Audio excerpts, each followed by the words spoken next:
meeting for the excursion, the Nassau Reef Snorkeling. So I'll be filming this when we snorkel and a little bit on the catamaran also. See you soon. All right, here we are in line for the snorkeling and catamaran. That's the line. There's 2 rows, so they're doing 2 boats.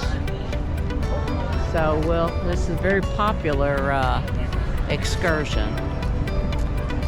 So hopefully it's not too crowded. We'll let you know. There's our ship up there. This is the catamaran that we will take out to snorkeling. There's the first sailboat that's very full. And this is ours. It's just filling up. So I'll turn it back on when we are cruising along the water.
This was really a pretty great excursion. This was Nassau Sailing Reef Snorkeling, and there was also a 1-hour open bar at the end as we sailed back into the dock. We got this on sale, so we got a good price on this one. We paid $82.48 a piece for this excursion. There were a lot of fish to see. The only thing I would do differently is if I went on this excursion again, I'd bring my own fins, because we were not supplied fins. We were supplied masks, snorkel, and vests. And a couple people brought their own fins, and they were able to get, kind of out over the reef a little bit more and not so much in the middle of everyone. It's just a lot easier to move around if you've got fins on. So that's one thing I would change. But I would definitely do this excursion again. It was well worth the money. So if you like seeing excursions and the different room types and the different casinos on all the Royal Caribbean ships, hit subscribe and come and cruise with me.